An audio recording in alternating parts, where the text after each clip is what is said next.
Bhiwandi road railway स्थानकातील प्रवाशांसाठी धक्कादायक माहिती समोर आली आहे। रेल्वे स्थानकांवरील पिण्याच्या पाण्याच्या गुणवत्तेबाबत भारताचे नियंत्रक आणि महालेखापरीक्षक अर्थात सीएजी यांच्या अहवालातून गंभीर बाब समोर आली आहे। मध्य रेल्वेच्या देवा वसई पनवेल मार्गावरील भिवंडी रोड रेल्वे स्थानकातील पाणपोई आणि वॉटर कूलरच्या पाण्यात कोलाई जीवाणू आढळल्याचा उल्लेख सीएजी अहवालात करण्यात आलाय। कोलाई म्हणजे एस्चरिचिया कोली हा जीवाणू। तो पाण्यात आढळल्यास पाण्याचे दूषितीकरण झाल्याचा संकेत मानला जातो। त्यामुळे स्थानकावर उपलब्ध असलेल्या पिण्याच्या पाण्याच्या गुणवत्तेबाबत गंभीर प्रश्न निर्माण झालाय। विशेष म्हणजे हा प्रश्न केवळ भिवंडी रोड रेल्वे स्थानकापुरता मर्यादित नसल्याचे सीएजी अहवालातून समोर आले आहे।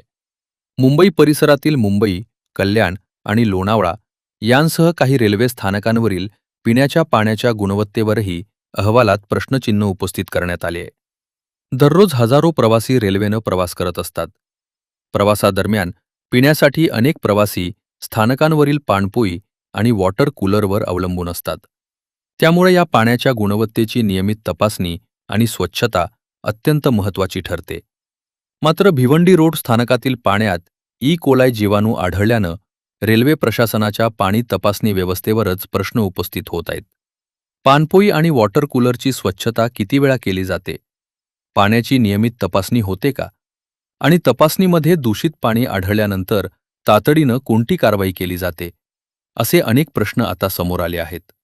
प्रवाशांच्या आरोग्याशी थेट संबंधित असलेल्या या विषयाकडे रेल्वे प्रशासनानं गांभीर्यानं पाहण्याची गरज आहे।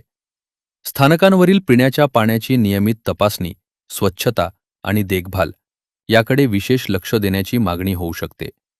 दरम्यान सीएजी अहवालात समोर आलेल्या या धक्कादायक माहितीनंतर भिवंडी रोडसह संबंधित रेल्वे स्थानकांवरील पिण्याच्या पाण्याची गुणवत्ता आणि प्रवाशांच्या आरोग्याच्या सुरक्षेबाबत रेल्वे प्रशासन काय पावले उचलणार याकडे आता सर्वांचं लक्ष लागलंय।